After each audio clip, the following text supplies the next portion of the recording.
Welcome, everyone. We often say that the children are our future. It's a phrase used so often it can sometimes lose its weight. But today, I want us to really sit with that idea. If children are the future, then the safety and security of our world depends entirely on the safety and security of our children. Today, we're going to talk about a difficult but necessary topic: the prevention of child trafficking and the exploitation of the most vulnerable among us. We're going to look at this through the lens of the United Nations Sustainable Development Goal 16.2. This isn't just about policy, it's about human lives. It's about ensuring that every child has the right to a childhood, free from fear and free from violence. To understand how we're going to tackle this, we first need to understand the framework we're going to be working within. So let's take a look at the global goal. SDG 16 is broadly about peace, justice, and strong institutions. But nestled within that broad goal is a very specific targeted mandate regarding children. This is Target 16.2. The text is explicit and uncompromising. End abuse, exploitation, trafficking, and all forms of violence against and torture of children. Without this protection, sustainable development is impossible. You cannot build a just society if its foundation is built on the suffering of children. Target 16.2 recognizes that children require distinct protections. They're not just small adults. They're uniquely vulnerable to power imbalances.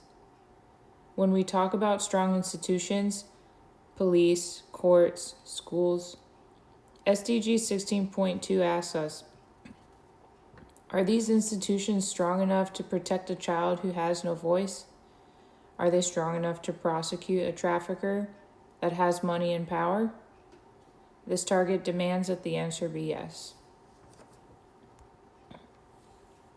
However, the current reality stands in stark contrast to that goal. The numbers you see on the screen are difficult to digest, but we must face them. According to the UN Office on Drugs and Crime, UNODC, 1 in every 3 detected victims on human trafficking is a child. Just let that sink in. 1 in every 3. And when we look at low-income countries, that number skyrockets. In some regions, children make up 50% of detected victims. When we look at Tampa's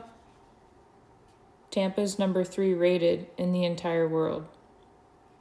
This tells us that trafficking is an opportunistic crime that preys on poverty and desperation. These aren't just statistics. These are millions of individual tragedies, potential doctors, artists, and leaders whose futures are being stolen.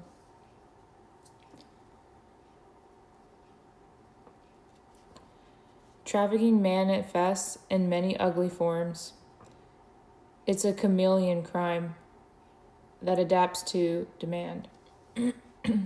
First, we see forced labor. This is perhaps the most visible yet invisible crime. Children working in mines for the minerals in our phones, in agriculture picking the food that we eat, or in factories making the clothes that we wear. They are robbed of their education and forced into hazardous conditions. Second is sexual exploitation.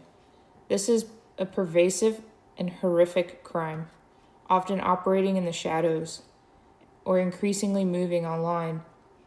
Traffickers treat children as commodities to be sold, inflicting lifelong physical and psychological trauma. And third, in regions of instability, we see the use of children in armed conflict. Children are recruited as soldiers, spies, or laborers by armed groups. They're forced to witness and commit acts of violence, stripping away their innocence in the most brutal way imaginable.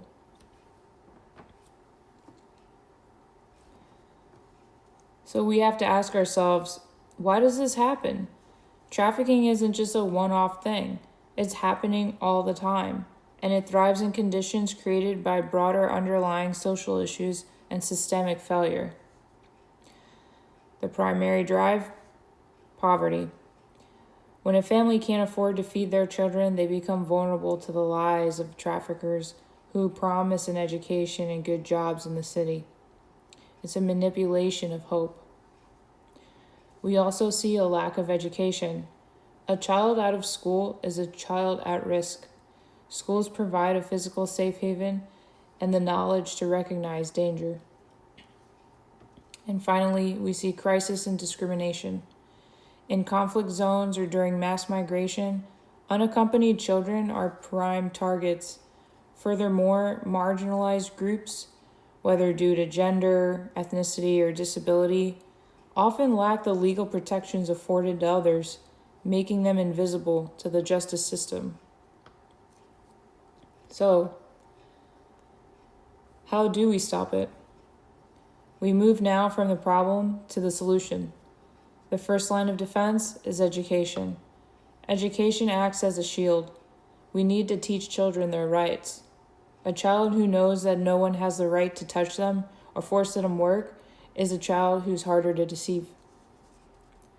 But we also need community awareness. Traffickers often groom entire communities, posing as benefactors. We must educate parents and local leaders to recognize these tactics. For older youth, vocational training is essential.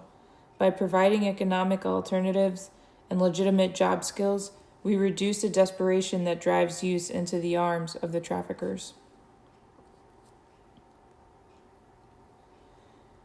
Education protects the individual, but legislation protects the society. We need the rule of law. Governments must enforce the UN Convention on the Rights of the Child. This means criminalizing all forms of trafficking. Crucially, it means our laws must protect the victim, not punish them. Too often, victims of trafficking are arrested for crimes they were literally forced to commit, and that has to end. We need also cross-border collaboration. Trafficking networks respect no borders. Therefore, our justice systems must operate internationally to dismantle these networks and prosecute the perpetrators. Governments can't do this alone. The private sector has a massive role to play. Cleaning the supply chain is not just a moral obligation. It should be a business requirement. Child labor often hides deep in the lower tiers of supply chains in the harvesting of raw materials. Companies must also implement transparency. They need to know exactly who's working in their fields and factories, and they must commit to ethical sourcing. I mean, if we as the consumers and businesses demand products that are free from exploitation, we can reduce the economic incentive for traffickers. Profit should never come at the cost of a child's freedom.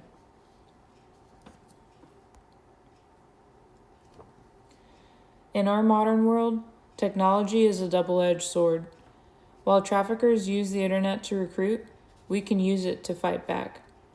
We need digital safety protocols to protect children online, but we also need to see the rise of reporting tools such as apps and hotlines to allow citizens to report suspicious activity anonymously. Ultimately, it comes down to community vigilance. Technology is a tool, but people are the solution. Neighbors looking out for neighbors, teachers looking out for students. We need to be the eyes and ears on the ground.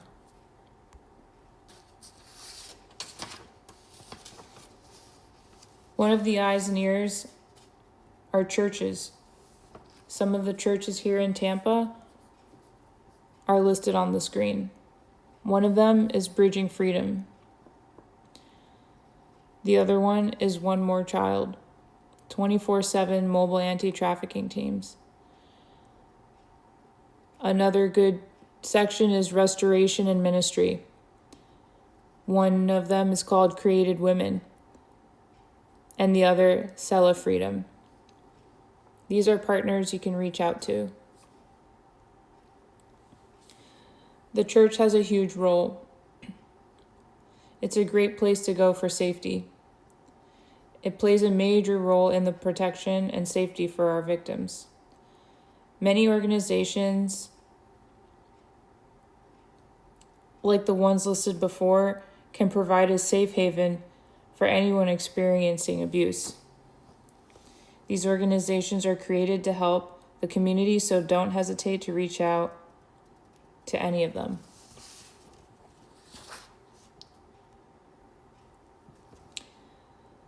Some of the signs to recognize when we're walking around and doing stuff. One of them is isolation. Is the child withdrawn? Are they never allowed to speak for themselves? Unexplained possessions. Does a child from a low-income background suddenly have a new smartphone or expensive clothes? This can be a sign of grooming. Another red flag is signs of abuse.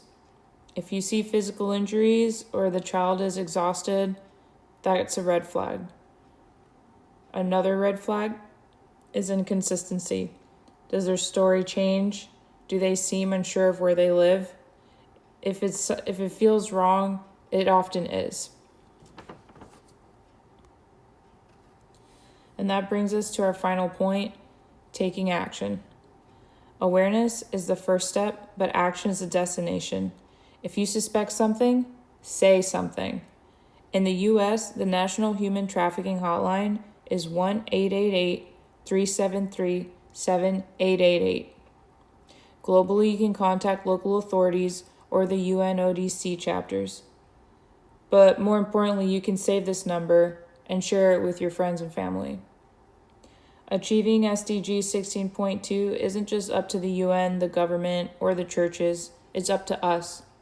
By staying educated and vigilant and vocal, we can protect our future. Thank you very much.